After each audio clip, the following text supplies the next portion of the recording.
जिह्वे सदैवं भज सुंदराणि नामानि कृष्णस्य मनोहराणि समस्त भक्तार्ति विनाशनानि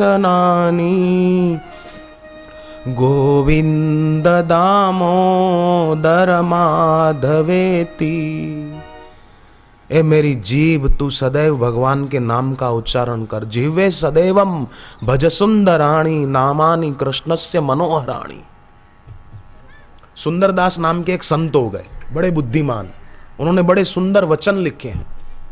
एक उनका वचन आप सुनिए। सुंदर मानव देह यह पायो रतन अनमोल, कौड़ी मोल न खोइए मान गुरु के बोल। अपने सदगुरु के बोल मान और कौड़ी मोल इसको मत खो। एक आदमी मछलियां पकड़ने गया नदी किनारे, तो थोड़ा जल्दी चला गया। एक दिन अंधेरा था, सोचा कि अब उजाला हो तब तक बैठूं इंतजार करूं। तो पास में एक थैली पड़ी थी, देखा अंधेरे में दिख तो नहीं रहा था, सोचा कि ये पत्थर है। उठाकर एक एक निकालता गया, पानी में डालता गया। छपाक छपाक जो आवाज आ रहा था उसमें उसको मजा आ रहा था, वो डालता जाए। इतने में हुआ उजाला, एक आखिरी बचा उसके हाथ में, तो देखा कि अरे ये पत्थर नहीं है, असली हीरा है, हीरा। और मैंने थैली भरी हुई हीरों की पत्थर समझकर पानी में डाल दिए। अरे कैसा मैं बेवकूफ आदमी कि मैंने कीमती हीरे पत्थर समझ के पानी में डाल दिए। अब उसको तो बात समझ में आ गई कि मैं बेवकूफ हूं, मैंने कीमती हीरे पत्थर समझ के पानी में डाल दिए। पर आज पूरे संसार में लोगों को यह बात कब समझ में आएगी कि हीरों से भी ज्यादा कीमती अपनी सांस है। एक सांस गई तो वो दोबारा मिलने वाली नहीं है, वो गई सो गई, पर लोग उसको गंवा देते हैं। कौड़ी मोल न खोइए मान गुरु के बोल। एक बूढ़े दादा थे, बेचारे बुढ़ापा था तो कमजोरी आ गई थी बुढ़ापे के कारण, तो हाथ में लकड़ी लेकर कमर से थोड़ा झुककर चल रहे थे। सामने कॉलेज थी, कॉलेज के बाहर कुछ लड़के खड़े थे, एक्टरों और क्रिकेटरों को देखकर वैसी एक्टिंग करने वाले। तो बूढ़े दादा की मजाक उड़ाते हुए बोले, दादा ये धनुष बाण कितने में खरीदा? धनुष मतलब वो कमर से झुककर चल रहे थे ना, बूढ़े थे, कमजोरी थी और हाथ में लकड़ी थी, ये धनुष बाण कितने में खरीदा? तो दादा भी बड़े पहुंचे हुए थे, जमाने के खाए हुए थे, बुद्धिमान थे। दादा ने कहा, बेटे भाव पूछने की जरूरत नहीं है, थोड़े वर्षों के बाद तुमको मुफ्त में मिल जाएगा। तुम क्यों भाव पूछते हो? मिल जाएगा, ऐसे ही मिल जाएगा, रेट रेट न पूछो। दूसरी एक बूढ़ी दादी माँ, वो भी बुढ़ापे के कारण कमजोरी थी तो कमर से झुककर चल रही थी। बुढ़ापे में कमजोरी ना आए ना, उसके लिए 42-45 साल की उम्र हो तो रसायन चूर्ण रोज खाना चाहिए गुनगुने पानी से सुबह खाली पेट, तो बुढ़ापे में भी पाचन शक्ति बढ़िया बनी रहती है। बाजार में तो अब मिलावट वाला भी हो क्या पता, पर अपनी समिति ने बहुत सेवा भाव से बनाया। और रसायन चूर्ण सुबह खाली पेट अगर गुनगुने पानी से आप लें, जिनकी उम्र 40 साल से 45 साल से ज़्यादा है, बुढ़ापे में भी पाचन शक्ति बढ़िया बनी रहेगी, मजबूत बनी रहेगी। बुढ़ापे में भी लकड़ी का सहारा नहीं लेना पड़ेगा। तो बूढ़ी दादी जा रही थी लकड़ी का सहारा लेकर, तो कॉलेज की कुछ लड़कियां खड़ी थी। उन्होंने कहा, क्यों दादी माँ, क्या खो गया जो खोजते खोजते जा रही हो? दादी माँ भी सत्संगी थी, उसने कहा, बेटी इन्हीं रास्तों पर आते जाते मेरी जवानी खो गई, कहीं तुम्हारी भी न खो जाए, ध्यान रखना। यौवन काल को ऐसा बिताना कि विवेकानंद ने जैसे यौवन को वंदनीय बनाया, ऐसा अपना यौवन बनाओ।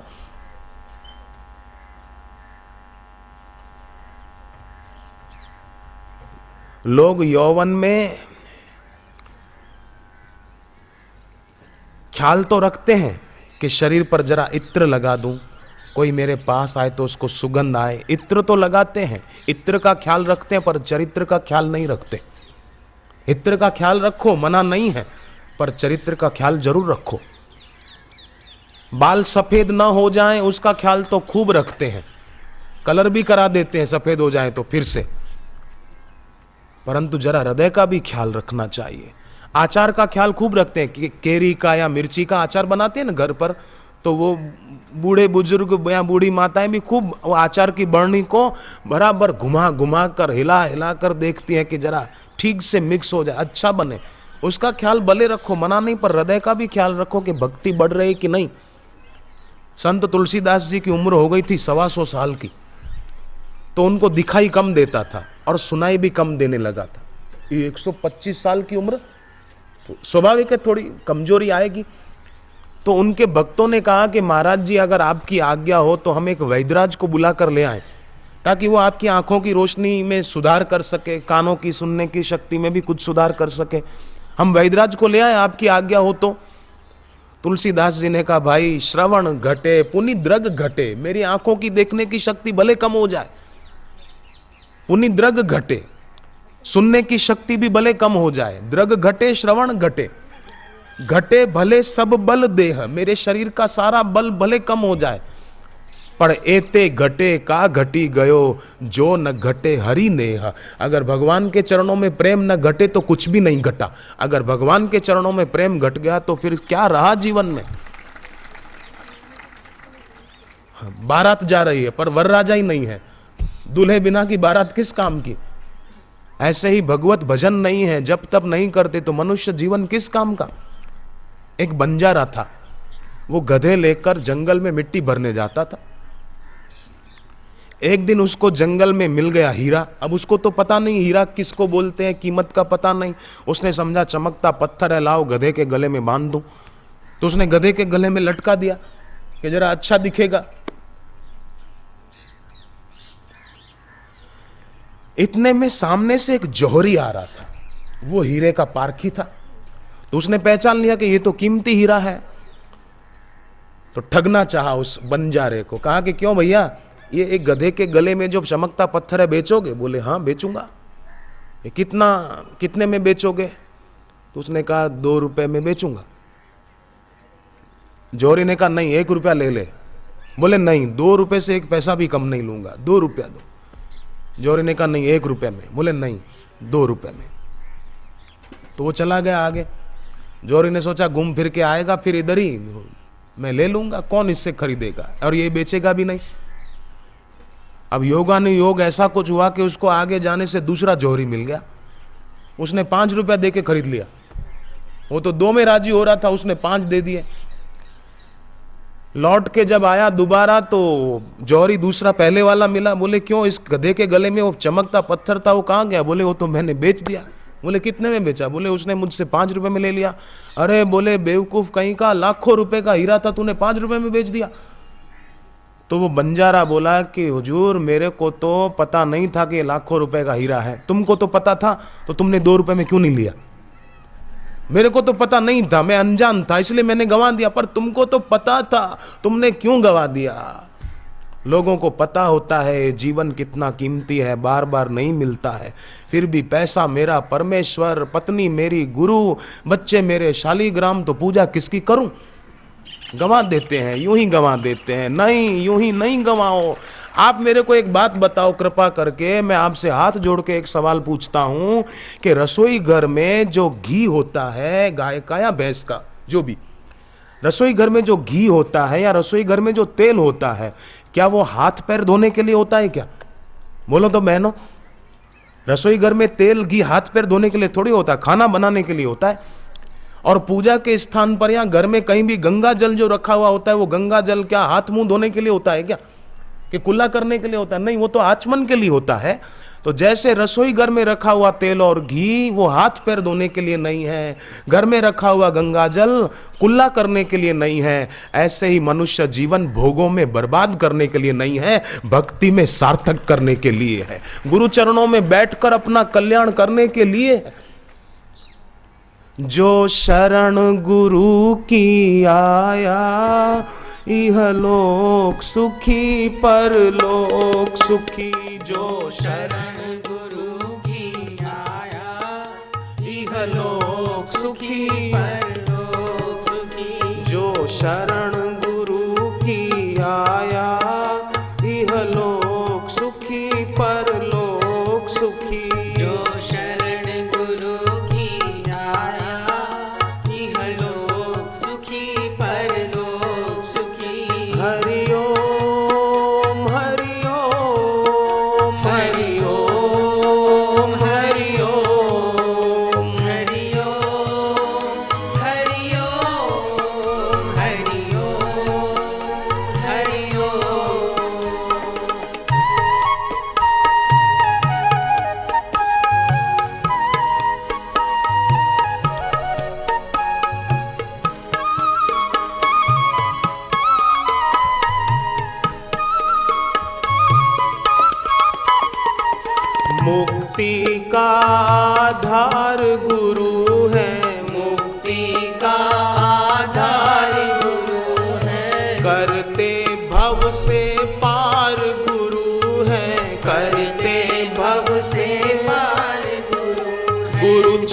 चरणों में मन को लगाया, इहलोक सुखी परलोक सुखी। गुरु चरणों में मन को लगाया, इहलोक सुखी परलोक सुखी। हरि ओम हरि ओम हरि ओम हरि ओम हरि ओम हरि ओम हरि ओम हरि ओम।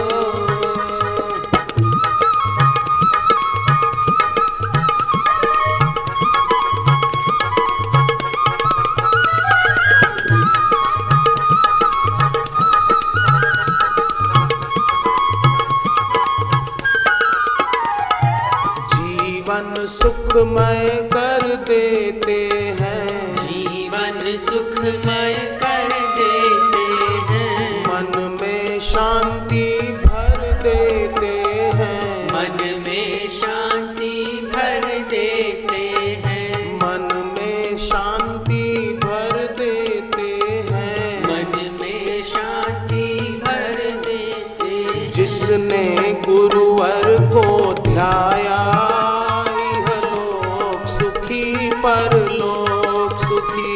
जिसने गुरुवर को ध्याया, इहलोक सुखी परलोक सुखी। हरि ओम हरि ओम हरि ओम हरि ओम हरि ओम हरि ओम हरि ओम हरि ओम। ये विद्यार्थी जो यहाँ बैठे हैं ये भी कितने बुद्धिमान हैं। मुझे तो इन विद्यार्थियों को देखकर लगता है कि ये बच्चे, भले कई छोटे विद्यार्थी भी बैठे हैं, पर कितने समझदार हैं। इनके माता पिता की तरफ से इनको कैसे अच्छे और ऊंचे संस्कार मिले हैं कि इतनी शांति से सत्संग में बैठे हैं। कोई भी बच्चे जाने का नाम नहीं लेते। कितने बुद्धिमान हैं। और विद्यार्थियों में अगर ऐसी लगन रही और भविष्य में भी सत्संगी बने रहे, सत्संग की किताबें पढ़ते रहेंगे, तो ये विद्यार्थी ऐसे होंगे कि अनादरा का नाम पूरे राजस्थान में ही नहीं, पूरे भारत में भी रोशन करने में सफल हो सकते हैं, अगर सत्संग में, भक्ति में, भगवान के नाम में रुचि हो। कई लड़के तो ऐसे होते हैं, एक क्लास में शिक्षक ने बच्चों को कहा कि बच्चों कल अपनी अपनी ड्राइंग की कॉपी में एक ऐसा फोटो बनाकर लाना कि रेलवे की पटरियां हैं और ट्रेन खड़ी है। सब बच्चे बनाकर लाए, पर एक शैतान लड़का था, उसकी कॉपी जब टीचर ने देखी तो नाराज हो गए। बोले मैंने कहा था पटरियां और ट्रेन बनाकर लाना, तू खाली पटरियां बनाकर लाया, क्यों ट्रेन क्यों नहीं बनाई? बोले साहब गुस्सा मत कीजिए, मैंने तो पटरियां ट्रेन सब बनाया था, पर क्या करूं, आपने मेरी कॉपी चेक करने में देर कर दी, इसलिए ट्रेन चली गई। मेरा कोई कसूर नहीं है, आपने क्यों देर कर दी? अब शिक्षक क्या करे, ऐसे विद्यार्थी को क्या जवाब दे? फिर एक दिन शिक्षक ने कहा बच्चों को, ड्राइंग के टीचर होंगे, बच्चों कल अपनी अपनी कॉपी में एक चित्र बनाना, बगीचा है, एक पेड़ है, उसके नीचे गाय बैठी है। सब बच्चे बना कर लाए, पर वो जो लड़का था तूफानी, उसकी कॉपी देखी तो शिक्षक फिर नाराज हुए। बोले मैंने कहा था गाय बैठी हुई बना के लाना, तू खड़ी हुई बना के लाया। बोले सॉरी सर, मैं तो बैठी हुई बना कर लाया था, पर आपके हाथ का डंडा देखकर ये खड़ी हो गई, जाने को तैयार हो गई। डंडा रखा अपने हाथ में, डर गई बेचारी, गाय है। नहीं, ब्रह्म सूत्र का बहुमूल्य सूत्र है, तर्क नैव प्रतिष्ठाना। तर्क नहीं होना चाहिए जीवन में। तर्क नर्क है, तर्क व्यक्ति को तोड़ता है। और ऐसा कोई तर्क नहीं है कि उसके विपरीत कोई तर्क न दिया जा सके। तर्क व्यक्ति को तोड़ देता है। तर्क न करे। माता पिता बड़े अपने हितैषी कोई अच्छी बात बताएं तो उसको मान ले। एक बाप को अब बेटे ने कहा कि पिताजी आप एक काम करो, मेरे को अब कार खरीद के दो, क्योंकि मैं अब कॉलेज जाने लगा हूँ, फर्स्ट ईयर में हूँ, मेरे को कार चाहिए। बोले क्यों? बोले कॉलेज जाने के लिए। तो बोले कॉलेज यहाँ से दिखती है, सामने रही बिल्डिंग, पैदल जाए तो 2 मिनट में पहुँच जाए, तीसरी मिनट नहीं लगे, और यहाँ जाने के लिए तेरे को कार चाहिए? भगवान ने 2 पैर काय के लिए दिए हैं? तो अब बच्चे ने तर्क दिया। बेटे ने कहा पिताजी भगवान ने 2 पैर दिए हैं, एक पैर ब्रेक पर रखने के लिए, एक पैर एक्सीलेटर पर रखने के लिए। नहीं, बुद्धिमान विद्यार्थी वो है जो अपने माँ बाप और बड़ों का अनादर न करे, आदर करे। भगवान राम देखो, जिस कैकेयी माँ ने वनवास का आदेश दिलवाया दशरथ जी के द्वारा, तापस वेश विशेष उदासी 14 बरस राम वनवासी। राम जी उसी कैकेयी माँ को वन जाने से पहले प्रणाम करते हैं, और प्रणाम करके क्या बोलते हैं बताए विद्यार्थी, ध्यान से सुनना। भगवान राम कहते हैं कैकेयी जी को प्रणाम करके कहते हैं, सुन जननी सोई सुत बड़भागी। अब राम जी की जननी कौन थी बताओ बच्चों? राम जी की माँ का नाम क्या था? कौशल्या जी था ना, कौशल्या जी ने राम जी को जन्म दिया था। पर राम जी कैकेयी को वन जाने से पहले कहते हैं, सुन जननी सोई सुत बड़भागी, जो पितु मात वचन अनुरागी, तनय मात पितु तोष निहारा, दुर्लभ जननी सकल संसारा। जिस बेटे के व्यवहार से माँ बाप को संतोष हो, ऐसा बेटा तो संसार में दुर्लभ है। तो विद्यार्थी ध्यान रखें, पूज्य बापूजी की वाणी पर आधारित बच्चों के लिए कई पुस्तकें हैं। मैं तो बड़ों से भी कहूँ अपने बच्चों के लिए ले जाना। विद्यार्थियों के लिए 8-10 पुस्तकें हैं, बहुत सुंदर सुंदर। एक का नाम है बाल संस्कार, बच्चों के लिए है, विद्यार्थियों के लिए। दूसरी पुस्तक का नाम है हमारे आदर्श। तीसरी पुस्तक का नाम है तू गुलाब होकर महक। ऐसी और भी 4-5 किताबें हैं जो बच्चों के लिए हैं खास। घर पे सुविधा हो तो बच्चों के लिए बापूजी के सत्संग की कैसेट भी है, विद्यार्थियों के लिए। उस कैसेट का नाम है विद्यार्थियों के लिए, भाग 1 से 10 तक है। अलग अलग जगहों पर जो बापूजी ने विद्यार्थियों के लिए कुछ संदेश दिया है, कल्याणकारी बातें बताई है, कई उपाय बताए हैं बच्चों को महान बनने के। तो विद्यार्थियों के लिए भाग 1 से 10 तक वो है।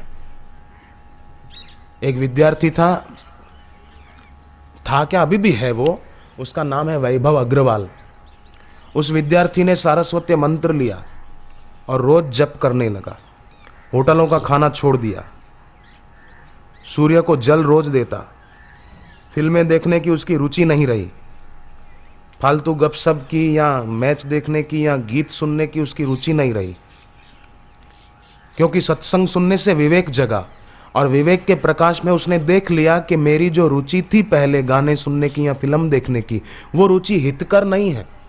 आजकल कई लोगों की रुचि होती है मैच देखने की, कईयों की रुचि होती है गाने सुनने की, कईयों की रुचि होती है फिल्म देखने की, कईयों की रुचि होती है पिज़्ज़ा और बर्गर खाने की, कईयों की रुचि होती है वाइन पीने की।